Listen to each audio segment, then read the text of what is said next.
Okay, so look, Bojinka, I just wanted to start by, I guess, getting a little bit of an understanding of what was happening for you at the time that the principles of authentic communication sort of came down from up high or whatever, that came into your brain. So, what was happening? What was your world, and what sort of inspired that thinking? Okay, well, at the time, I was director of public information and then public affairs for the American Waterworks Association, which is actually international, but it's the kind of professional and trade association for public drinking water supply. So we had all the, huge utilities, New York, Los Angeles, tons of them, big and small. And there were a lot of similar to today issues, like issues of contamination, lead in the drinking water, infrastructure issues, etc. And there was one particular contamination issue that all these, the staff and the water utility managers, oh my God, what are we going to say? And because it was a matter of public health, I thought it isn't my job or should be the job of the water utility people to kind of gloss over it and try, as PR people say, to kind of spin it in some way. And I thought, even though, there's a code of ethics for some things, there wasn't really a clear way of saying, here's how we should communicate around these risk issues. So then I went to Ohio University and started to do research in the literature on communication and thought about this a lot. And one of the things I thought about a lot was truth.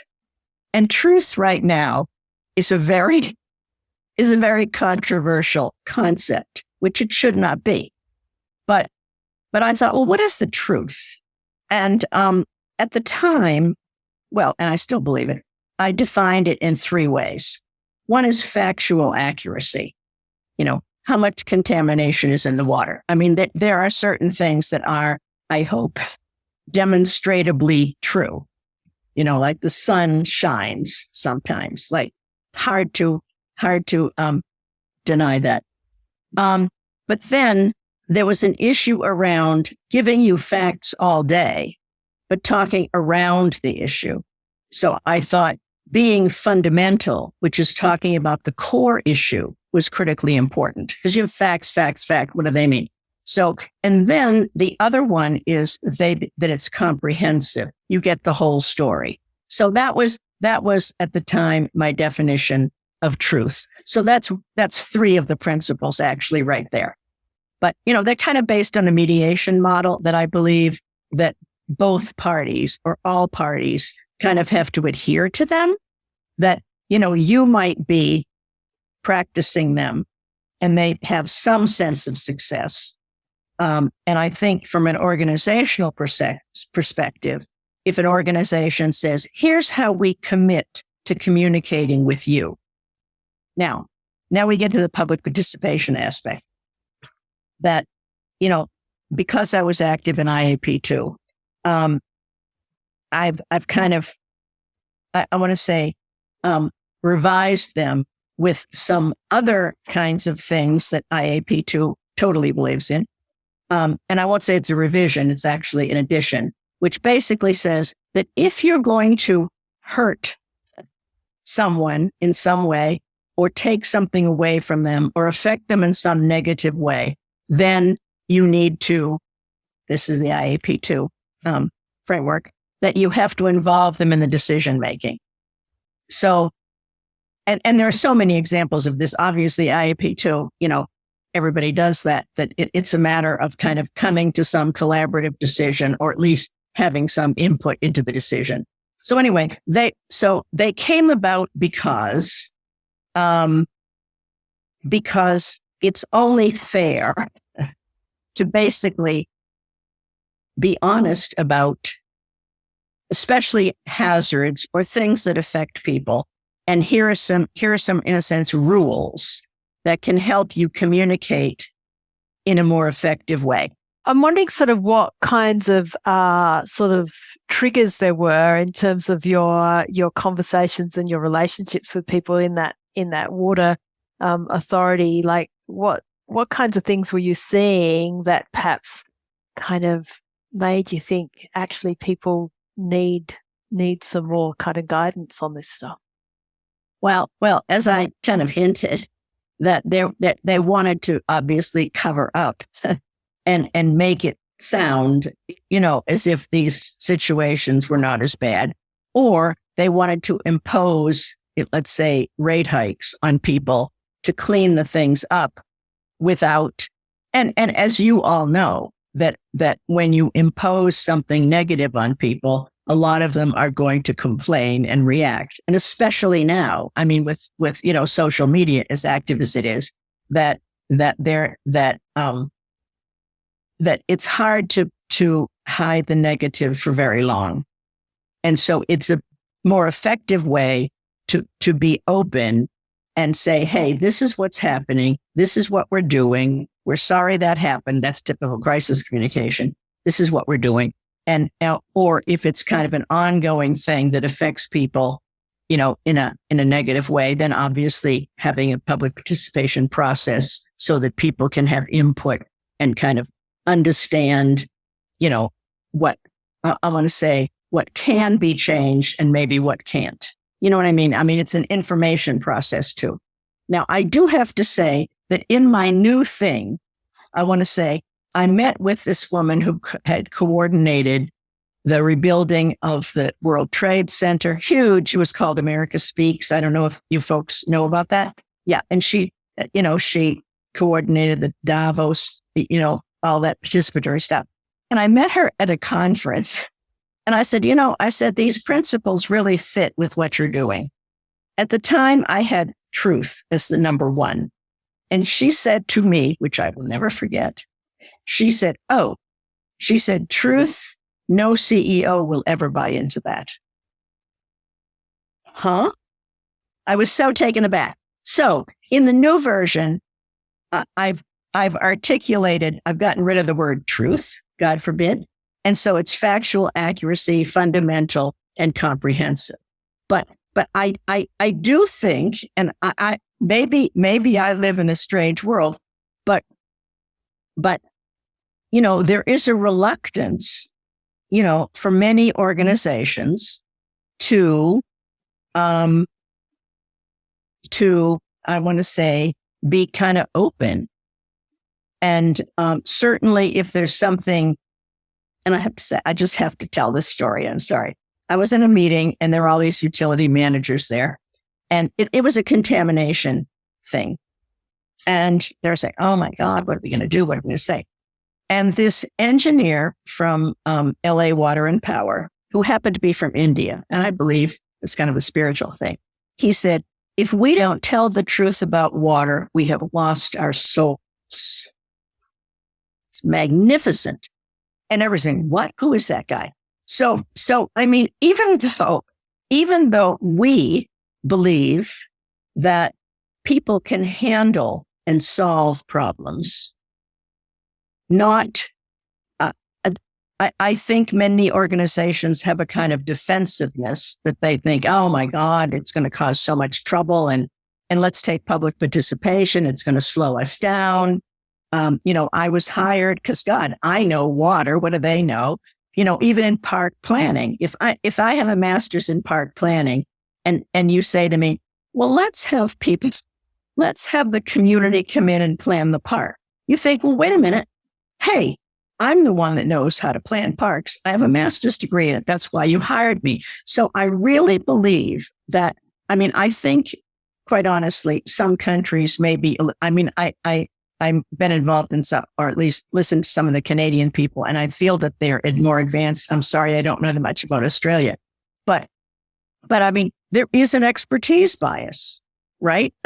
Hey, I've studied the water chemistry. I understand the EPA rules, whatever. So I think, I believe in IAP2 and what we're doing. I also believe that there's often, give me your input. Thank you. And I think sometimes you can edit this out if you want, that public participation people are often hired to involve people, but not to collaborate, or not to take the input as seriously as it should be taken. And I think that's why to have an organization commit to, I want to say, these principles in this protocol is where it has to start, because the top people have to believe that they value, that they can solve it in a participatory way.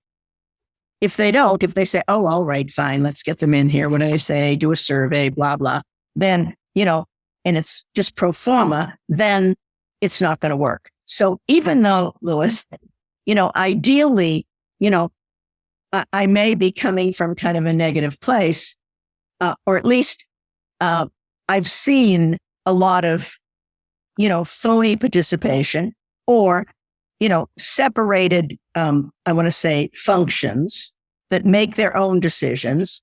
And there isn't this total commitment by the organization to say, hey, we are going to, if it's good news, I have this good news, bad news continuum.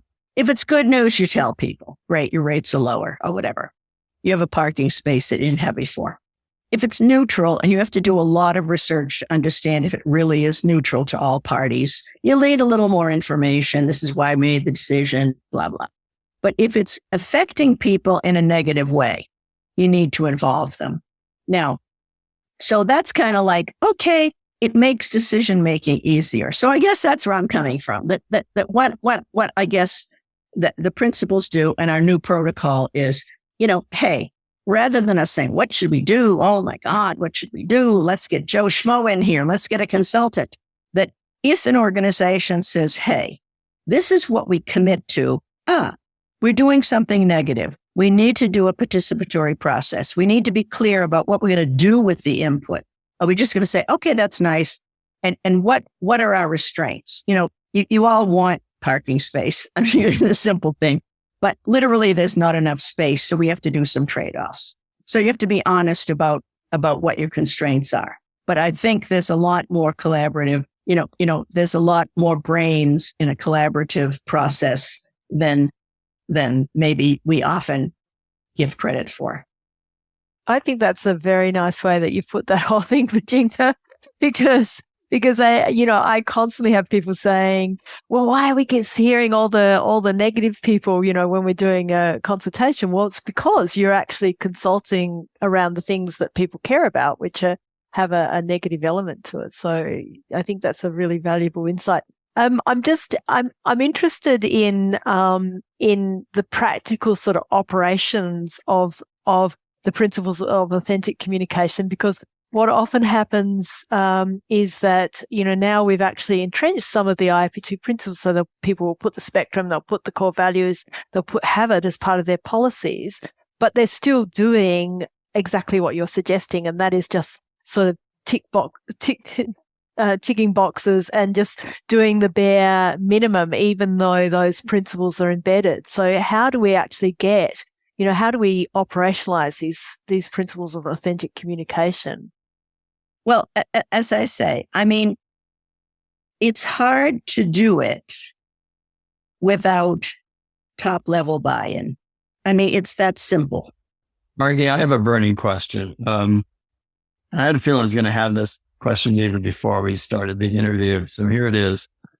So first of all, when you talk about the kinds of things that have been going on and the commitments and the kind of soul searching one needs to do about this type of thing, it's a perfect, you're preaching to the choir, because it's a perfect, I always felt like authentic communication is the perfect complement to the core values and the code of ethics and spectrum. It's like, it's the missing piece almost in many ways. And there's some, work going on to modify the current training. And one of the things that I checked when the first version came out was, are the basic things still in there? And the four things I looked for were the core values spectrum, the code of ethics, and the principles of authentic communication. I just really felt like those four things aren't all in the training, then we've missed something important. So I want to know, but the one word we haven't mentioned yet that kind of surprises me is that when I explain why principles of authentic communication is so well suited for public participation, it's because what I emphasize is that public participation, in order to be successful, has to build trust. And without trust, it's kind of hard to do anything, right?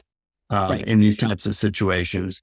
And that for me, principles of authentic communication, it's the perfect form of communication to help build trust with other people.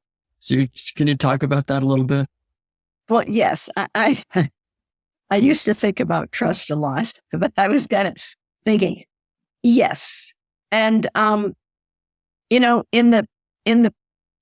I'm going to go back to PR. Like it used to be image, then it was reputation. Now there's like this is trust barometer, do people trust? And, I agree with you.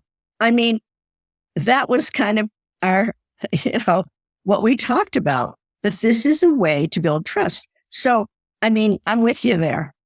I mean, and I appreciate that you as an expert, because we thought about these and researched them and analyzed them and did research on them, so, I mean, the fact that you believe that they're building trust as I do is a very, I appreciate that. Well, I would just ask a more open-ended question, which is, Bojinka, is there anything that, that you haven't shared with us? I loved hearing the story about kind of like what you were up against, those are great stories. And I think that's one of the reasons we're doing these interviews is because they weren't handed on down from high by anybody. We didn't go up on the mountain and find the 10 Commandments or anything. They were born out of experience and practice and frustration, every one of these. And so it's good to hear that that's kind of where you were coming from too, in terms of developing these. So I hope people don't mind that we were looking at a lot of negative stuff. I face a lot of it. I mean, I think if you're in-house, it's different from being a consultant, right? Mm. I mean, and I often think, that the in-house people know the answer, but they're not at a level to convince people that that's true. So therefore you have a consultant come in and I think that's the key, like the level at which, if a mid-level person says, hey, let's do this, let's do that, let's invite people in, let's tell them what we're doing, the higher ups say, wait a second, what is this? So I'm glad to hear that you're talking to CEOs, Moose, because, I think that unless it's, there might be some exception to the rule, but, it's got to be consistent. That's the other thing. And so if it's from the top, the idea is, this is how we run things, right? This is how we're going to approach things from now on.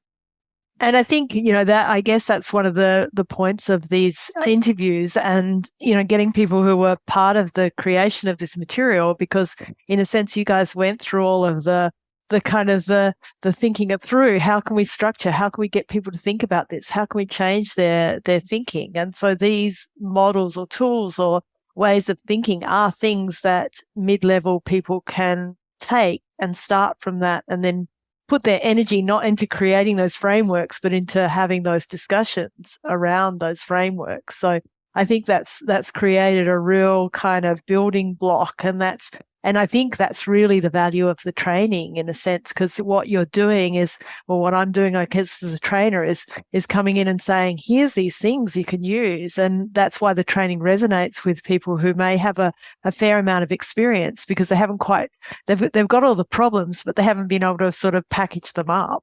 So I guess I'm saying thank you to you guys. And that's, that's what you've contributed. Well, thank you. Thank you for doing this. And let's keep in touch.